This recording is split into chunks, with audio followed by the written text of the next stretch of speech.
Right, so today we're going to have a look at back squat. What I'm going to do is talk through and demonstrate the whole back squat, and then we're going to try and build that up from the very start of an athlete entering the room, very first session with you, to hopefully being able to do a competent back squat, front squat and overhead squat. And we're going to look at a number of aspects, teaching points and coaching points of that. So firstly, we need to set the bar up at the right sort of height on the rack.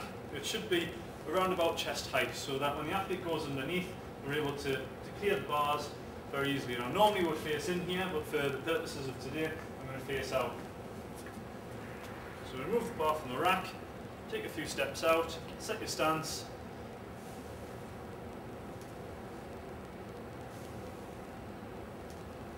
squat down, back up. So what we're looking for here is the bar to be sat across the top of the spine of the scapula, so just on the tops of the traps. Grip just wider than shoulder width. Some people try and touch their thumbs to there, but slightly wider, possibly around about 90 degrees at the elbow. We're going to set the feet so that the heels are just wider than shoulder width, hip width, with the feet pointed slightly out. So if we're stood on a clock face, it would be pointed at 11 o'clock and 1 o'clock, so 5 to 1. Now the weight is going to be kept through the heels. We're going to push the hips back, and as we descend, we're going to keep the weight through the heels. We're going to try and keep the line of the thighs in the same angle as the second toe. So as we go down there, we don't want the knees coming in, we don't want them going too far out, we want them just pointed in line with the toes. We also need to keep chin and head up, so looking at a point just above eye level would be useful. Keeping shoulder blades tight, pulling the bar into the top of the traps, keeping the chest up. The lordotic curve in the lower back needs to be maintained all of the time. So as we go down to here, we've got a strong back as we can go into the ascent. And then safely put the bar away into the rack there. Okay, so to build this up, we need to start from square one with the athletes and gradually go through a process so that they can learn the positions and that they become technically proficient at the positions at the same time. So one of the first things that we're going to do is get athletes to work with a partner, because one of the biggest aspects is that athletes are a little bit unbalanced and often have a lack of mobility through the ankle, and we need to try and get the athletes into a correct position and in a balanced position. So I'm going to use Chris as my partner today. One of the very first things we'll get athletes to do is just demonstrate a squat, and normally they'll be fairly poor at demonstrating a squat. I know Chris is alright, but we'll just get a picture of what the athlete looks like. So if you just do a series of 3 squats for me, Chris.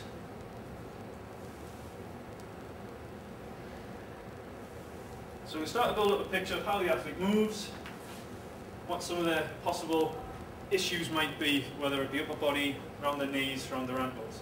So once we've done that, we can then go into using each other as a mirror and also as a counterbalance.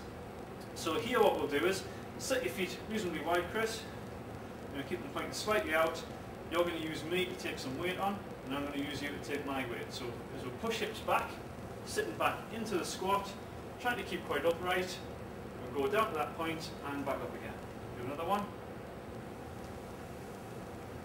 So we'll keep the athletes on this, one more, for as long as we need to ensure that they're getting a good position. From there, we can then link fingers with the athlete. So you can get athletes in big groups to work like this, it's very easy. By taking just the fingers, we're going to take less weight on each other, so the counterbalance is going to be a little bit less. So we're going to try to teach them and wean them off each other as we keep a good position. So same again, go down, take some weight on me, take a little bit more weight than you are. That's it. Good, one more.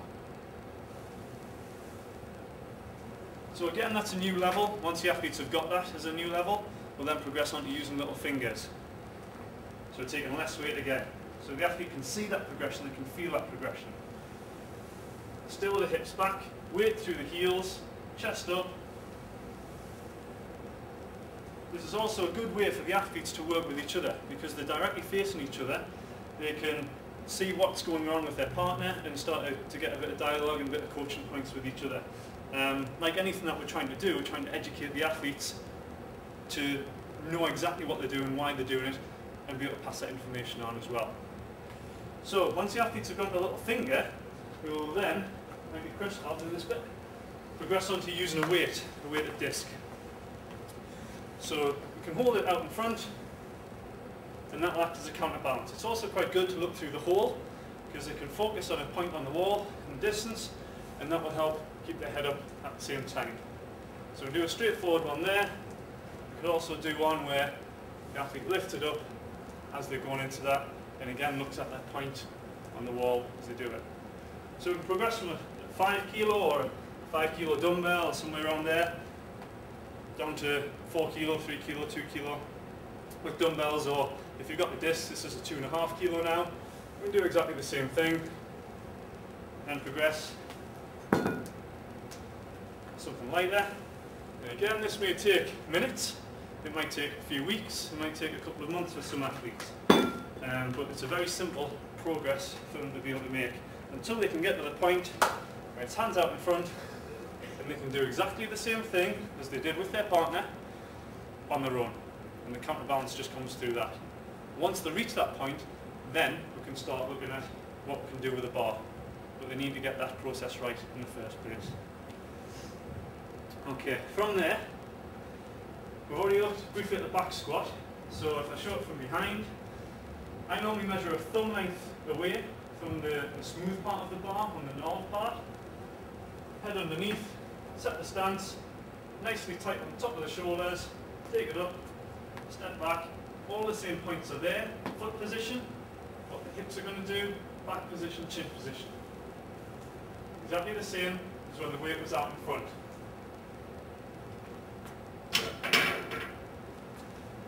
So back squat is the main squat that athletes would use most of the time.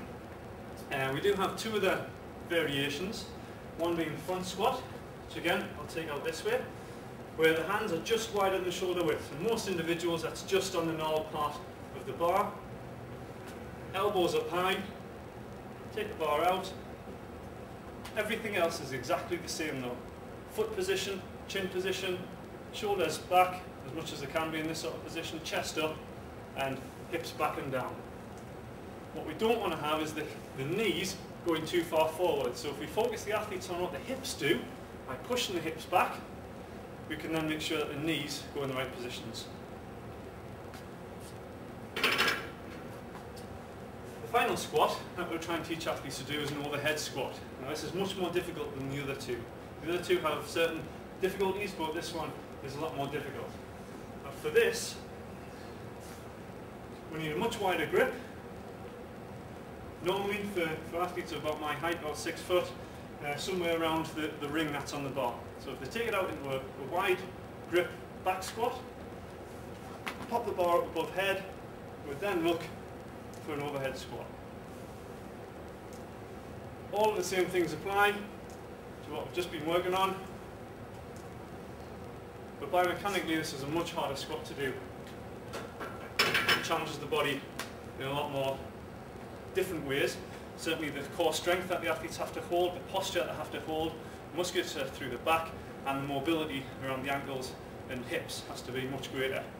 And for a lot of people, it's the shoulders that they struggle with because they're very tight through here. If there's been a lot of bench press, a lot of chin-ups, tight through the lats, tight through the chest, they're not able to open that up. And that's the same in the front squat. For athletes who are tight through triceps, tight through the lats, they sometimes struggle to get the elbows up. I'll show you a couple of things to help that out. Okay. Right, a few common problems that we can run through then. As I mentioned about elbows getting up. Now, it is very difficult to get some athletes in, especially those athletes who've got big forearm muscles and big muscles here. They're never going to be able to close that angle so much that they can lie the bar across the top of the shoulders. But with a front squat, we should be able to sit the bar in the groove that's at the top of the deltoid here, just across the front of the throat without choking anyone, as long as the elbows stay up. If the elbows drop, that's when the bar drops out. So you can allow the fingers to open up, so you don't have to keep a tight grip. Keeping a tight grip pushes the elbows down, allow the fingers to open up, keep those elbows up and forward. So as the hips go down, elbows stay up. One thing we can use to help the athletes with this is if we can use a light bar or a stick.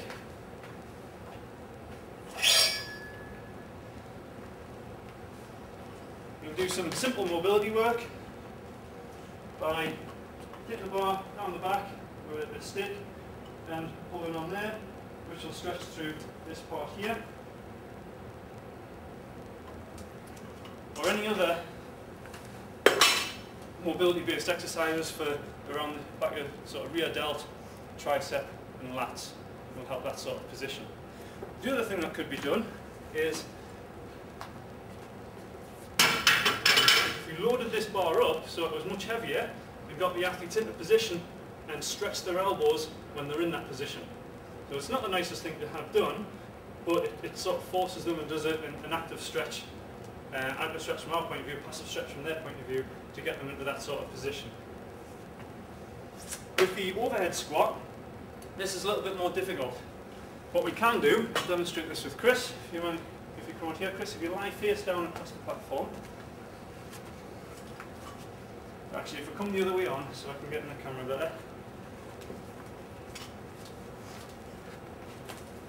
So if you grab the bar nice and wide, hang your head down, we can do some gentle stretching to try and open the chest up a little bit. So we can just do normal stretching, or we can do a little bit of PNF stretching where the athlete pushes against the bar. So if you push down about 60% effort, about 6 to 8 seconds, and relaxes, keeping hold of the bar, and we can just tease that a little bit further. It's important that the athlete talks to you during that time, especially people who've had shoulder issues in the past, to make sure that you're not pushing that too far. And normally, okay, you can get up. Normally after a few tries through that, we'll get that little bit more mobility, and we'll find that getting into this position is a little bit easier. Okay. Overhead squat bar position. We've got the grip wide enough. We've got the bar on the back of the neck. This is a 5 kilo bar, so it's very easy for me to demonstrate with. And what you'll find is with athletes, you'll probably need to give them a little bit of resistance on the bar. So a 5 kilo bar is okay for me, but maybe something around 10 kilos so that I have actually something to balance. If it's just a stick, then there's far less awareness with that and they don't have to balance that as much. So what we're looking for is full extension with the arms, shoulder blades back, chest out, head up. What we'll see typically is this sort of position on athletes who are not prepared well to do it. So from here, they can do the little squats, and they can gradually progress to deeper squats. But the bar should be pretty much in line with the back of the head. So if we had halfway between the back of the ear and the back of the head, that's where the bar should pretty much sit. We will have athletes who hold it a little further back as they're doing that, but what we're typically looking for is something just above the head, between the ear and the back of the head. Maintain a locked out position with the elbows all of the time so that the weight is being taken through the body and through the legs rather than sitting on the muscles of the shoulders and the arms. Okay, so what we've got here is 3 bits of equipment. We've got a Swiss ball, med ball, and part of a foam roller that are pretty good bits of equipment that we can use with athletes to try and help them get in some of the positions that we might want them to get into. So the principle of sitting back on the heels and sitting back with your hips is often quite difficult for the athletes to do. It's one of those things that you'll see young children being able to do very easily, but normally during an athlete's teenage years, they'll lose this sort of ability, they'll lose these ranges of motion when the long bones are growing, muscles are getting tighter, the mobility isn't as good as it should be. So the mobility around the ankles needs working, we'll show you that in a moment. But in terms of patterning, we can start by getting the same sort of stance as we looked at earlier, using a wall behind, and we can sit into it and keep perfect balance. So the athletes can learn to get into these positions, get through the range of motion that they need, but in a very safe way. And from here, what you can start to do is link these movements with the free movements. So they might do a set of 10 where they're doing the first 5 on here, and then putting that down, stepping away, and then starting to rehearse the ones on their own. Exactly the same can be done with a med ball. You stick that behind, set the stance. We can use that to roll up and down. And exactly the same with a Swiss ball. So whatever bits of equipment you've got, they can be used. Now it's a little bit easier with a Swiss ball if you're going to teach people for overhead squats, because you've got a little bit more room around you. So if we're going to put a bar in here, we're going to learn overhead squats in this sort of position, so we're still working the core, we're still working those muscular patterns that they need to learn, but we're doing it a little bit safer. Often we'll find that athletes are only able to hold a bar and do very tiny squats at first, but that's fine. We're gradually working through that range. So with some of the squats, we would work through a whole range and gradually get them stronger in that range, but with something like the overhead, we'd probably start with a small range and gradually increase that range rather than increasing the weight and the resistance. Okay, so what I'm going to do here is use this front of a box as a wall and just look at a very simple ankle mobility exercise. Now to test the mobility of the ankle, what we want to do is try and keep the heel on the floor, keep the hips square and be able to touch the knee to the wall. Now if my toes are touching the wall there and my knee does, that's great, that's baseline level. What we're trying to do is inch back and do exactly the same, inch back again, do exactly the same, always keeping that heel on the floor. And ideally, we would like at least half a foot width, somewhere around 12 centimeters, away from the wall and still being able to keep the heel on the floor and touch the knee into the wall. And obviously have the same on both feet. Now if athletes have that range through their ankle, they'll find that when they come to do their squats, they're able to balance themselves much easier. And a lot of the problems higher up will either reduce down or will get rid of pretty easily because they're much more balanced, they're much more stable through the ankles then, and the rest of the movements become a lot easier. So this test itself, see how far the athletes are away from the box or the wall, is the actual exercise to mobilize as well. So we can do sets of 8 or 10 reps, just pushing the knee into the wall, trying to stretch through the back of the calf, through the soleus into the ankle. 2 or 3 sets. And what's often quite useful is if you're training at the same venue each time, is we can put a little bit of tape with the initials on, and as they're moving back, they can keep moving that back. So they've got a record of how they're moving, how they're progressing, which is quite useful to have. It also does highlight the differences between the ankles as well, having these 2 pieces of tape and trying to get the ankles to be even, because it is usually one ankle is more the culprit than both at the same time. One of the exercises I find quite useful to do is to do slow squats, to get the athletes to learn how to hold their posture, because they're going to have to hold posture pretty strongly in the sets of 8 or 10 reps of the squats, but it's also about learning what the tension is like at each of the joint angles around the hip and around the knee. So if we have normal stance, hands up, we can do it with a light bar. Athletes who are still used to lifting the weight will do it with a much reduced weight. And we'll look for about 7 seconds going down, about 7 seconds coming back up, and being able to hold perfect form all of the way through that. So it does burn, it's not nice, but I tend to find that doing about 4 weeks worth of this, even just once a week, sets of 4 or 5, 3 to 4 sets, maybe up to 5 sets if I'm being nasty, the athletes will come off that, and when they go back into normal back squats, the weight will have gone right up and they'll be very confident in what they're doing because they feel very solid and they know exactly the positions that they should be hitting. So that's one thing. The other tools that we have at our disposal to try and help athletes when they're learning to squat properly is being able to put razors under their heels. Now if they've got lifting shoes, then that tends to put them in a good position anyway. But something like small discs, and you can get progressively smaller discs, are quite good to help them learn. Now it's something that I would use in the initial stages, but we should be working on the ankle mobility at the same time, so we need to get rid of these at the earliest possible opportunity. We don't want athletes relying on these to be able to squat properly. So they're a tool to use, but not to be relied on. So the heels should be just touching the back of the discs, and getting down there just makes life a little easier for those who are a little bit tighter and less mobile through the ankles. So pretty straightforward. Obviously got some thicker discs, some thinner discs, depends what you want to choose to do. Final thing to be aware of is when athletes are squatting is how well they're holding their posture. And this lumbar lordosis here, this curve in the lower spine, needs to be maintained all the time through the squat. Now at a certain point athletes may well lose that, and you'll see it when they fall forward, and you'll see it as their hips tuck underneath. So what we need to try and get the athletes to learn to do is to get the pelvis in the right position by rotating it back, tightening the muscles through the core right the way around, and maintaining that all the way down.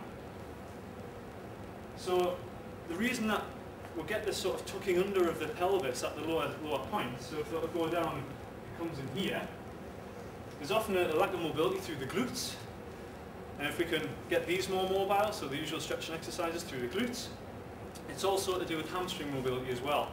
So where the hamstring attaches will not be allowing the pelvis to maintain that position as they get into deeper ranges. Additionally, some tightness through hip flexors won't be helping either. So mobility around hamstrings, glutes and hip flexors is pretty vital. And that's for all sports. It's not just something that we need for squatting, it's something that we need generically across everything we're trying to do. So by working on it for your squats means it's going to help everything else out at the same time. So it's a useful thing to try and be working on. So that's pretty much it for the squats. That's pretty much everything I use, but if it's used well and it's used progressively and it's coached, it's not just dished out as a paper exercise, then you'll get a lot of success in doing it. I've not had anyone be unable to squat something reasonable, and certainly with good technique, from following this as a progressive plan.